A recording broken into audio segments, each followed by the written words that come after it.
Tupac Shakur was raw, visionary, and utterly impossible to ignore. Some icons refuse to stay in any lane you assign them.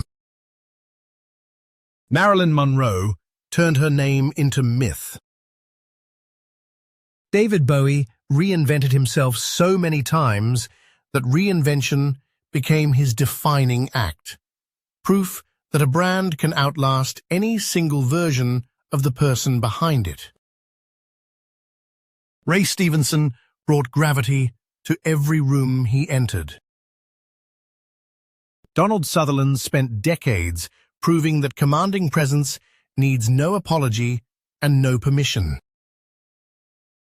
Barbara Walters built a career on asking the questions no one else would dare, sitting across from presidents, dictators, and the simply famous, and making every single one of them squirm just a little.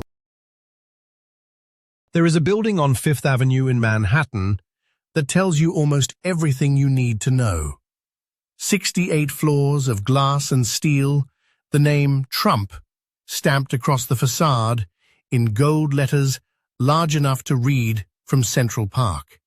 It was finished in 1983, and it was not the tallest skyscraper in New York.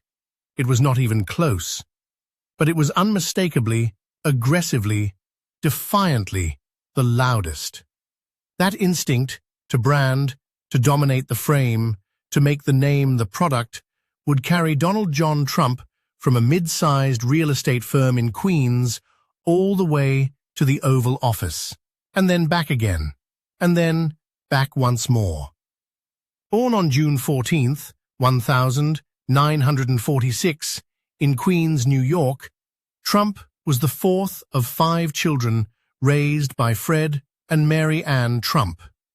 Fred Trump was a builder, a serious, methodical developer of affordable housing in Brooklyn and Queens, a man who wore his work ethic like a second skin. He gave his son something more valuable than money, though there would be plenty of that too, a front-row education in how real estate actually works. Not from a textbook, from job sites, from arguments with contractors, from the smell of fresh concrete and the arithmetic of cost per square foot. Donald was sharp, restless, and combustible in ways that made formal schooling feel like a cage. He was eventually sent to the New York Military Academy at age 13, where structure and competition sharpened him rather than broke him. He graduated, attended Fordham University for 2 years, then transferred to the Wharton School of Finance at the University of Pennsylvania, earning a degree in economics in 1968. He joined his father's company, Elizabeth Trump and Son, almost immediately, and for several years he was exactly what you might expect. A capable operator, learning the mechanics of a family business that dealt in rent-stabilized apartment complexes in the outer boroughs. That would have been a respectable career, a comfortable life.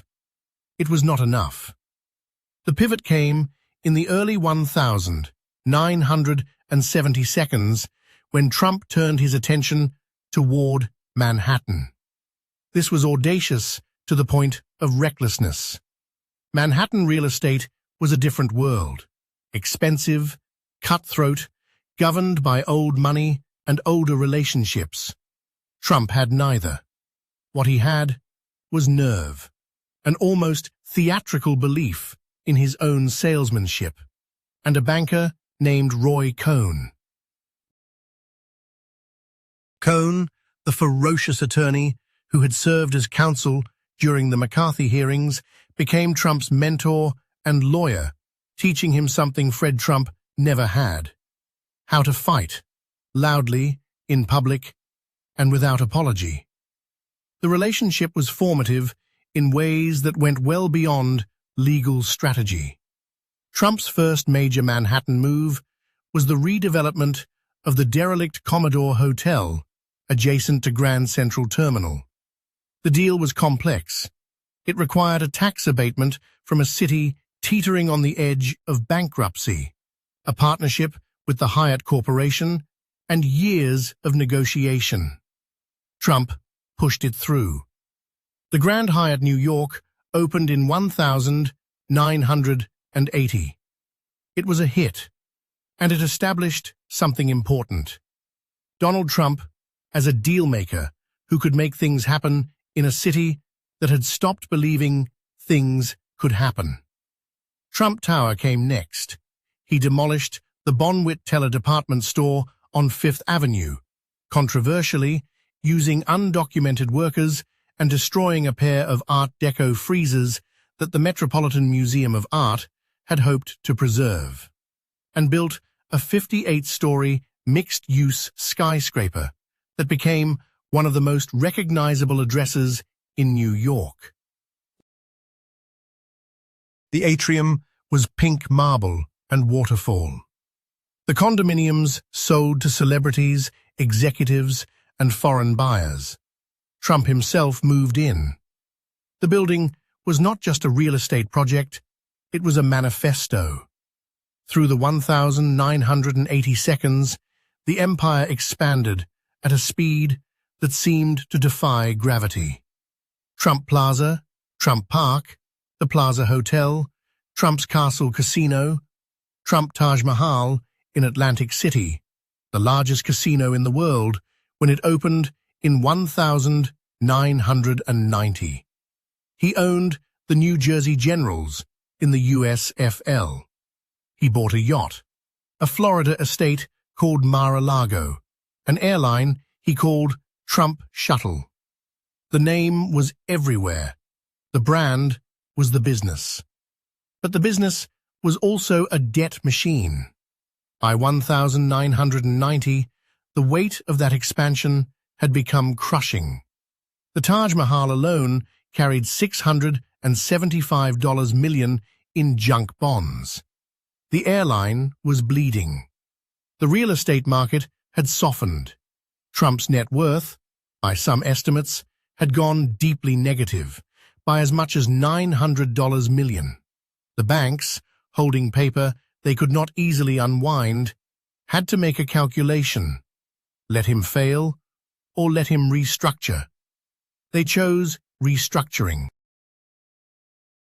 Trump negotiated, stalled, leveraged his personal brand as collateral for his survival, and slowly climbed back out. Several of his casino companies would file for bankruptcy protection in the years that followed.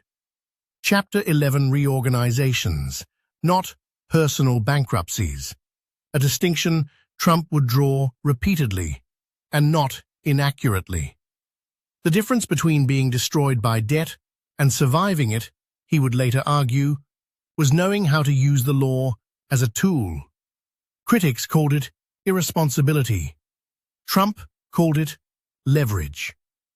The 1990s were a recalibration. The scale of the empire was smaller. The headlines were more personal. A very public divorce from Ivana Trump. A tabloid affair with Marla Maples. A second marriage and second divorce. A third marriage to Slovenian model Melania Knaus in 2005. Through it all, Trump remained something New York had no shortage of, but always seemed to need more of. A personality. He appeared in films and television commercials. He wrote books. He cultivated a presence in gossip columns with a methodical understanding of how celebrity worked as currency. And then came The Apprentice. When the reality television show premiered on NBC in January 2004, it was a genuine phenomenon. The premise was simple. Contestants competed for a job in the Trump organization, with Trump presiding as the ultimate arbiter, delivering the show's signature line, "You're fired," with the practiced authority of a man who had spent decades deciding who stayed and who didn't. The show ran for 14 seasons. It attracted tens of millions of viewers And it did something that the skyscrapers and the casinos had not quite managed. It made Trump into a national archetype. Not just a New York developer, not just a rich man in the tabloids, a symbol of executive authority, of meritocracy as spectacle, of American capitalism in its most theatrical form.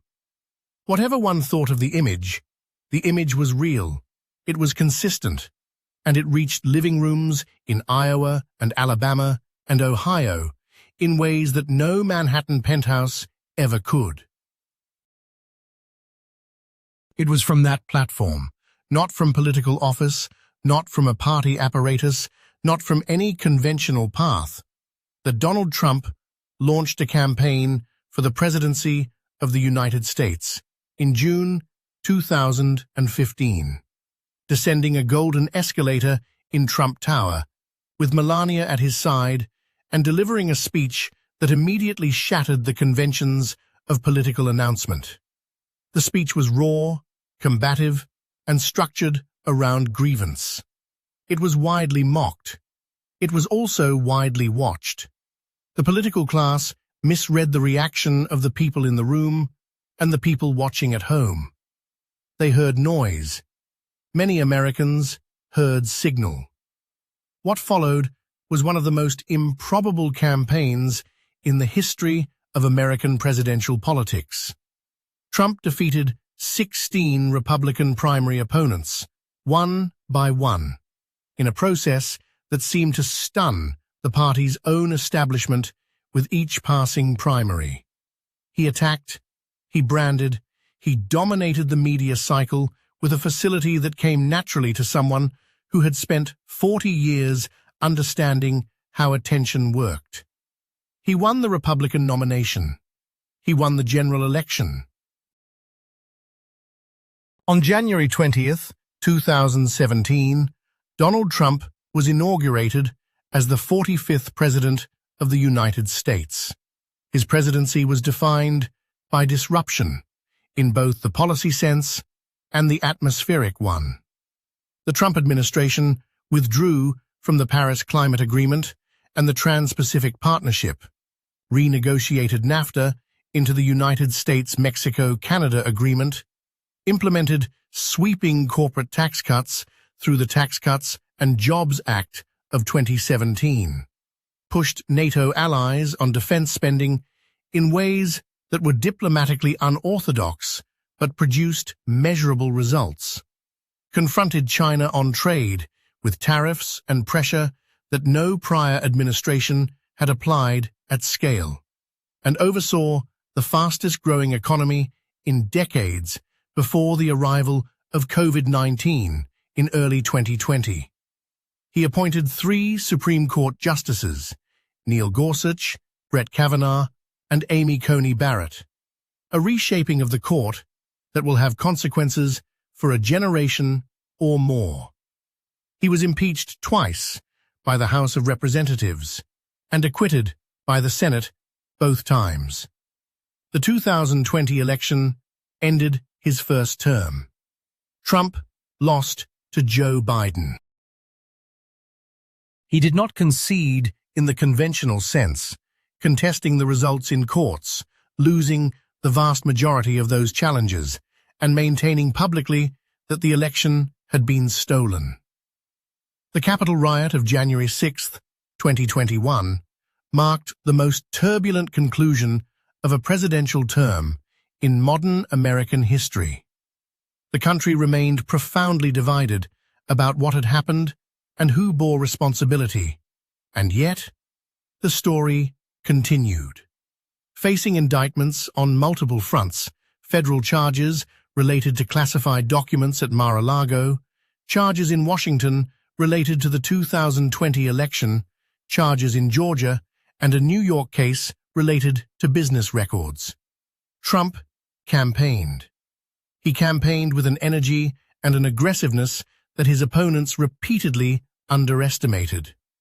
The legal jeopardy, which would have ended the political career of virtually any other figure in American public life, became in his hands something closer to a campaign asset. Evidence to his supporters that a powerful system was working to stop him. In November 2024, Donald Trump won the presidential election again, defeating Kamala Harris to become the 47th President of the United States. Only the second person in American history to serve non-consecutive terms, a distinction previously held by Grover Cleveland in the 19th century. It was a remarkable political resurrection. Whatever one's view of Trump's politics, his governance, his conduct, or his character, the arithmetic was undeniable. Twice nominated, twice elected, twice impeached, never convicted, never exited the stage. The story of Donald Trump is, at its core, a story about the relationship between image and reality in American life, and about how blurry that line can become when someone is skilled enough and relentless enough and loud enough to make the image itself real. He built buildings and put his name on them. He built a brand and leveraged it into television. He built a political movement and leveraged it into the presidency. Not once, twice. The machinery is the same across all three acts. Identify what people want to see, give it to them louder than anyone else will, and never, under any circumstances, leave the room. He is 78 years old. He is the President of the United States. And whatever chapter comes next, no one who has watched this story from the beginning should be surprised if it ends somewhere no one predicted.